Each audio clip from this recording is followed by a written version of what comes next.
예, 우리 선사님들은 이런 이야기를 잘 해요. 이 법문을 들으러 오는 이 송장을 끌고 이 법문 들으러 온 자는 누구인가? 그 자를 찾아야 된다.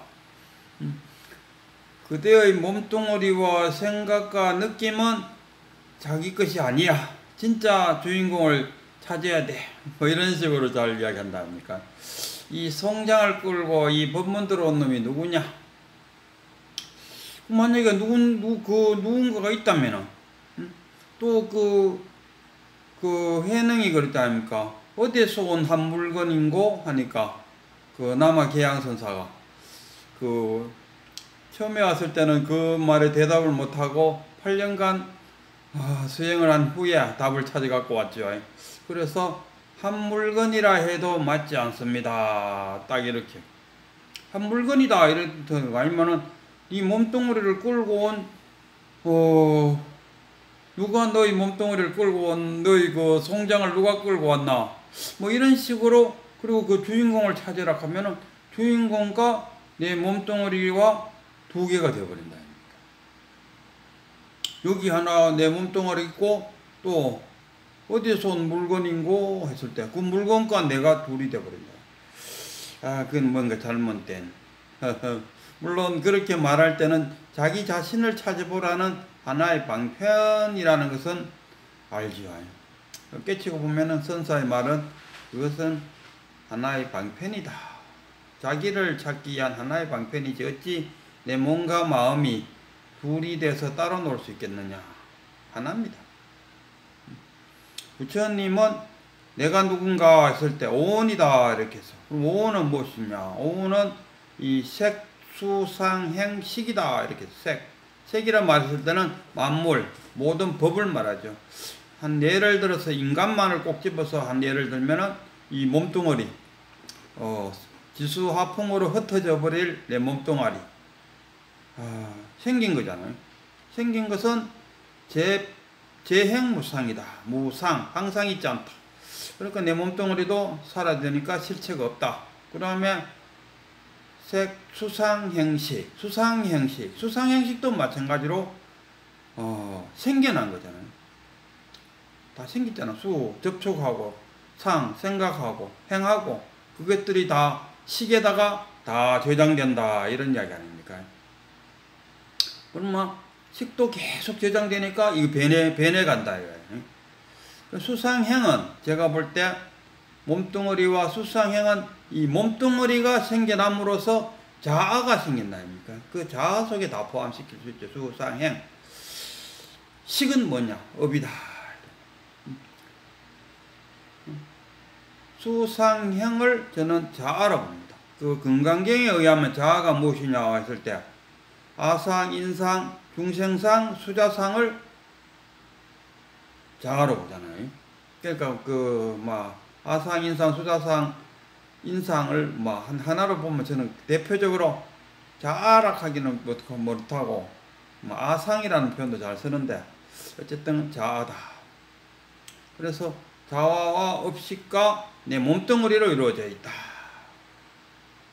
그리고 우리가 말하는 참나는 우리는 참나 속에 살고 있어요. 참나가 어디서 오감이 없습니다. 그러니까 여여하다. 우리는 참나 속에 살고 있어요. 참나가 어디서 오고 간 게 없어요. 이걸 어떻게 설명해야 될는지는 모르지만 그냥 말로 설명은 되질 않고 깨치면 알 수 있는, 그러니까 참나가 우리의 마음의 근본 바탕은 참나가 된다. 이거를 우리가 꼭 말로 설명해 줄 수 없는 그 무엇이 있다 아닙니까? 이게 바로 참나에 대해서는 말로 해줄 수가 없어요. 이거는 자신이 체득으로 알 수 있는 겁니다. 그래서 우리가 그 마음의 근본 바탕은 참나이고, 그리고 그 근본 바탕에 우리가 행동하고 느끼고 맛보고 다 하는 것을 결국은 칠식, 자아죠. 자아가 다 한다.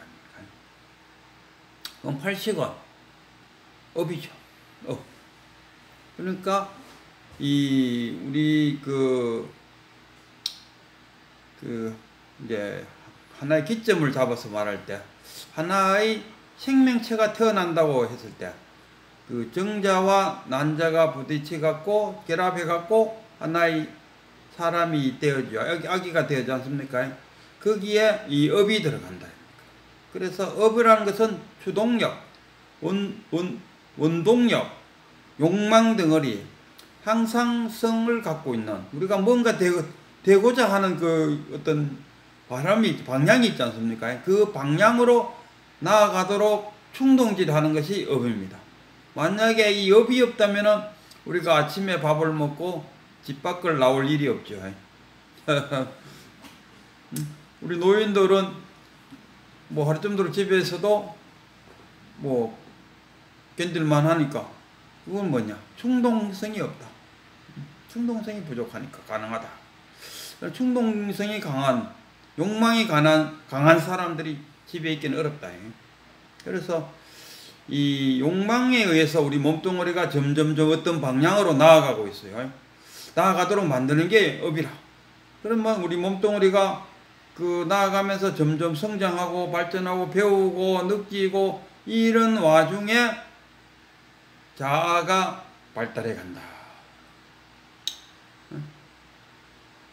그래서 우리의 마음은 마음의 근본 바탕이 참나의 업과 이 자아가, 그러니까 정신세계로 말하면 업과 자아가 참나에 담겨져 있다. 이렇게 표현하는 게 맞아요.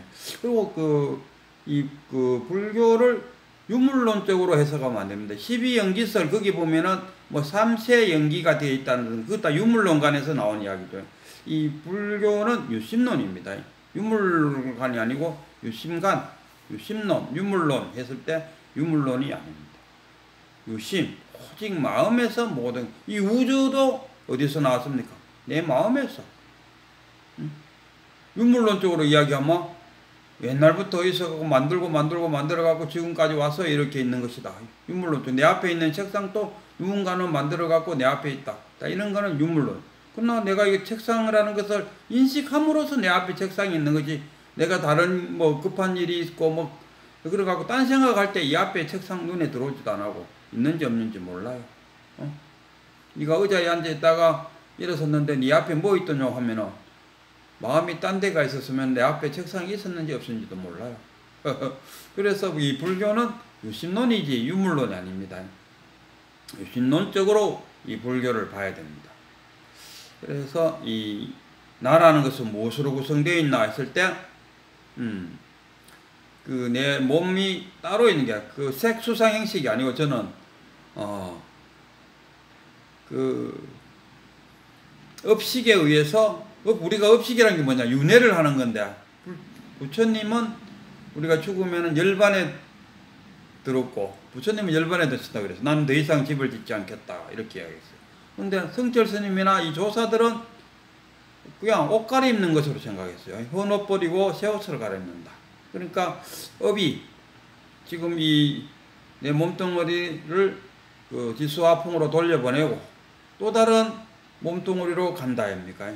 또 다른 몸뚱어리로 들어가서 그 몸뚱어리가 커지면서 거기에는 자아가 발달되어지고 그리고 욕망 덩어리가 그 자신의 욕망을 채우기 위해서 자아를 헐떡이게 만든다 아닙니까? 그게 어디에 담겨 있냐 하면 참나에 담겨 있다. 그럼 참나는 무엇이냐? 어떻게 느끼느냐? 요거는 체득해야만이 알 수 있는 것입니다. 어쨌든 마음의 근본 바탕은 참나다. 그렇게 볼 때 우리가 이 심신이 따로 있는 것이 아니죠. 몸뚱어리가 있음으로써 칠식이 생기고 육식과 칠식이 생기죠. 육식과 칠식을 달리 말하면 자아가 뭐냐면 아상, 인상, 중생, 수자상으로도 표현할 수 있고 그런데 몸뚱어리가 사라지면은 아상과 인상, 중상, 수자상 다 사라지죠. 이게 자아잖아. 자아가 사라져. 몸뚱어리와 같이 자아는 사라지고 남는 것은 업식이 남는다. 그럼 업식은 고정되어 있나? 본래 면목이냐? 업식도 윤회를 하면서 계속 변화하고 있죠. 왜 그러니까 뭐 컴퓨터식으로 이야기해도 계속 거기 저장되어지고 있다. 저장되죠. 어떤 용량이 있다고 하면은 저장되어지면서 먼저 저장된 것은 용량 부족으로 사라질 수도 있겠죠. 그런 식으로 업도 계속 변화가 된다. 변화가 안 된다 하면 인도에서 말하는 아트만이 되버리죠. 영혼이 되버리죠. 그 영혼과 불교에서 말하는 그 업하고는 다른 거죠. 그 인도에서 말하는 아트만은 고정된 실체가 있어갖고 기족으로 태어난 사람은 기족으로, 천민으로 태어났던 사람은 그 다음에도 또 천민으로 그대로 딴다. 그러나 불교에서 말하는 이 업식이라는 것은, 또는 팔식이라고 하는 것은 변하는 것, 점점 변한, 고정된 실체가 없다. 재행무상이다. 이런 차원. 그래서 저는 내가 누구냐 했을 때, 저는 그 업식과 자아가 참나의 바탕 속에 있다. 몸뚱어리는 한 덩어리니까 굳이 뭐 색이라고 이야기할 건도 없잖아요. 그래서 내가 누구냐 했을 때 업식과 자아로 구성된 참나 속에 있다. 그럼 그 참나와 업식과 자아가 이 내다. 참나와 업식과 자아가 낸데, 업식과 자아를 내려놓아라. 마음을 내려놓아라. 헐떡이는 마음을 내려놓아. 헐떡이는 것은 누가 헐떡이노? 업식과 자아가 헐떡이고 있다. 업식과 자아를 내려놓으면은 그 구름 속에서 태양이 싹 비치듯이 참나가 나온다. 그럼 참나의 기능은 뭐냐? 기능적으로 볼 때 참나는 배고플 때 밥 먹고, 잠올 때 잠자고, 목마를 때 물 마시고, 행해도 행함이 없는 행위가 무위법이죠. 무위법. 새가 하늘을 날아가도 날아가는 흔적을 안 남기고, 물고기가 물속에 헤엄쳐가도 헤엄쳐간 흔적을 안 남기는, 이게 어디서 이루어지느냐? 참나에서 이루어지고 있다. 우리가 기억 속에 남는다는 것은 자아에서 이루어지고 있다. 우리가 하루 점도록 여행을 갔다가 저녁에 자려고 누웠을 때 기억나는 그 몇몇의 기억 조각이들, 그거는 참나에서 이루어진 것이 아니고 자아가 이루어지니까 칠식에서 인식이 되고, 그 참나에 의해서 행해진 행위들은 그 팔식 속에 들어간데, 이 팔식이 무의식의 세계다. 의식을 하고 싶어도 내가 오늘 아침부터 해갖고 뭘 했지? 뭐 어디 가서 점심을 먹었을까? 그게 문제가 안 됐다면은 그 기억이 안 나. 근데 그 점심 먹다가 뭔가 국을 쏟아갖고 옷을 다 버렸을 때 그 국이 무슨 국이냐 했을 때 기억 속에 남는다니까. 그는 3일이 지나도 기억 속에 남고 10일이 지나도 남는다. 여행 갔다가 한 10일쯤 지난 후에 여행 이틀째 어느 식당 가서 국을 먹었는데 무슨 국이었을까? 별다른 의미가 없었다면 기억이 안 나죠.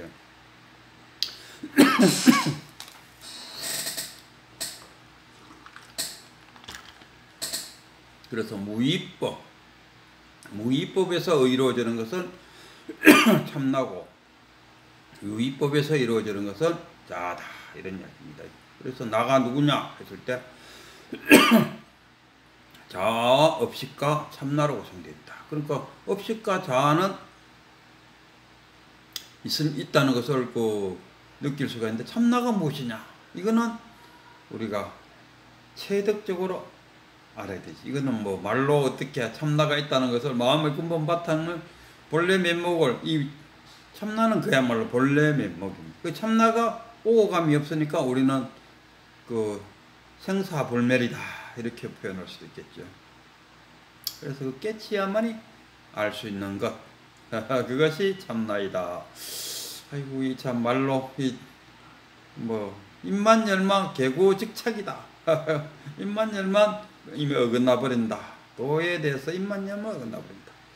한 이 정도 하는 것도 그 수행해서 스스로 참나를 찾아야 되는 분들한테 너무 많은 것을 이야기하다 보면은 벌써 어긋나 버린, 어긋난 잘못된 길을 제시할 수 있다. 뭐 이런.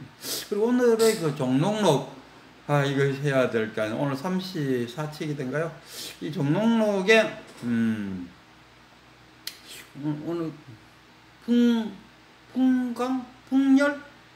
오늘 풍열 선사입니까? 이분이 풍열 선사. 이분이 이제 소개를 하자면은 전분이 다 뭐 어딘가 나왔는데, 이 말하면은 그 이제 선에서 임재의 4대선 좀 돼요. 그러니까 임재선사가 아주 이 영특하고 이 보통 일이 보면은 조주도 그렇고 또 그 암두 선사가 있어요. 그 설봉하고 사제지간으로 있는 그 암두. 그게 너무 영악하고 또 너무 그러니까 쉽게 말하면 물이 너무 맑으면은 고기가 모여들지가 않죠. 그런 분들이었어요. 풍열선사. 이게 4대 손이었는데 임재가 워낙 그 맑다 보니까 그 밑에 제자들이 모여들지 않고 임재종이 슬금슬금 사라지려고 하는 와중에 이 풍열선사가 나타나갖고 임재종을 다시 확 이렇게 번지게 했어요. 그리고 이제 이 풍열선사가 그 법상에서 한마디 하는 이 법문이 있어요. 지금 하고자 하는데. 법문을 뭐라고 했나 하면 한 티끌이 일어나면 나라가 흥하고 농부가 울상을 짓는다. 한 티끌이라도 일어나지 않으면 한 티끌도 없으면 나라가 멸망하고 저기 시골 노인이 춤을 춘다. 알아듣겠는가? 알아들었습니까? 한 티끌만 일어나면 나라가 풍성해지고 그리고 농부가 울상을 짓고 한 티끌이 일어나지 않으면 나라가 멸망하고 농부가 춤을 춘다. 알아들었습니까? 한 티끌이라는 것은 쉽게 말하면 그 순사 이름이 탐문이 아니고 항음이라는 그 있었어요. 항음이가 위산한테 가서 뭐 한 수 가르쳐 주세요 했는데 이거는 가르쳐 주는 것이 아니고 너 스스로 깨우쳐야 된다.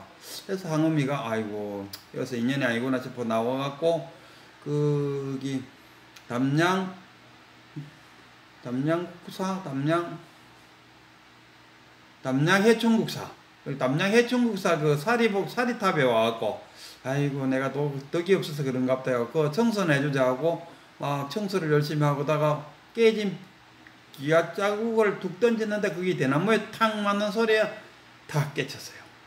그래 항엄이가 이제 다시 위산한테 왔지요.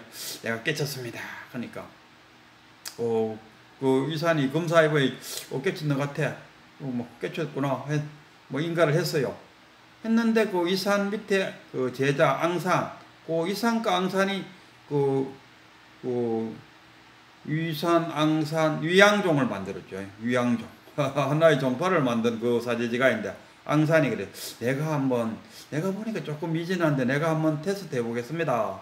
하니까 위산이 한번 그래보소 했는데 그래서 이제 앙산이 가서 질문을 떡 하니까 항음이가 이런 이야기 했어요. 작년 가난은 가난도 아니다. 작년에는 손끝이라도 꼽을 수 있는 터가 있었는데 올해는 손끝마저도 없다. 이렇게 표현했어요. 이렇게 표현하니까 앙산이 하는 말이 열에서는 알았는 것 같은데 조사서는 모르는 것 같아요. 이렇게 표현했어요. 그러니까 그때도 마찬가지로 작년 가난은 올해 가난에 비하면 악구다이다. 한 폭이 안 났다. 그러니까 무슨 말이냐? 그 망상이 다 사라졌다는 거예요. 이 망상이 쉽게 말 우리가 불 속이라 그래. 망상이 막 물불 끓으면은 우리가 풀밭에 있다 이렇게 표현하잖아요. 그랬을 때 이제 그 항음이 한마디 더 했죠. 자기 보고 열에서는 아는데 조사서는 모른다 하니까 내가 눈을 끔뻑끔뻑 했는데도 못 알아들으면은 사미야 하고 부르겠습니다 하니까 조사선 또 아는구먼 이랬어요. 내가 눈을 끔뻑거리는데 못 알아들으면 내가 사미야라고 부르겠다 말을 한다. 손가락 이렇게 하는 거는 저는 또 늘상 이야기하지만은 화를 한다든가 뭐 주장자로 때린다든가 이런 거는 그 어느 문자를 벗어난 행위니까 그거는 있고 사미야라고 부르면은 벌써 말로 하니까 삼구가 되죠. 그러니까 그 언변을 사용해도 그 자라가 그 알을 놓기 거북이가 알을 놓기에서 물 위로 올랐다가 자기 발자국이 남을까 싶어 꼬리로 살래살래 지우고 가버렸다. 언어와 문자를 사용해도 그것을 뛰어넘는 것을 우리가 선이다 이렇게 알죠. 그래서 그거를 우리가 조사서이다. 사미야라고 불렀는데 못 알아들으면, 눈을 끔뻑거리는데 못 알아들으면 사미야라고 부르겠다. 막 그게 중요한 게 아니고, 그 풍열선사가 말했죠.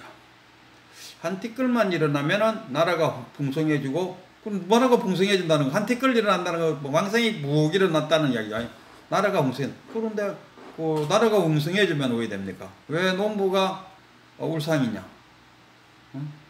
나라가 융성해지기 위해서는 세금을 걷어야 될 거 아니겠습니까? 응? 그러니까 농부가 울상해졌겠죠. 또 한 티끌이 일어나지 않으면 나라가 망했다. 나라가 망했다는 것은 원래는 손꽃 하나 꼽을 땅덩어리도 없다. 그러니까 망상이 싹 다 사라졌다. 또 나라가 망했다. 나라가 망하니까 세금을 거두러 오는 사람이 없으니까 저기 시골에서 뭐 임금이나 뭔지 우리도 그랬지 않습니까? 저 시골에서 산다면 신라가 뭐 고려로 바뀌고 고려에서 조선으로 바뀐들 저기 산속 저 어디 하전민들한테는 뭐 나라가 바뀌는지 어쨌는지 뭐 아무 관계가 없었다 아닙니까? 그런데 그것까지 쫓아와갖고 세금 내라고 하면은 나라가 바뀌었나? 관심이 더 가는데 그러지 않는 이상은 우리가 지금 뭐 남북 통일된다 해도 그 사람들은 뭐 통일된지 안 된지도 모르지. 그렇다. 그래서 한 티끌만 일어나면은 나라가 뭉성해지고 한 티끌이 사라지면은 나라가 멸망한다. 이런 공안이었습니다.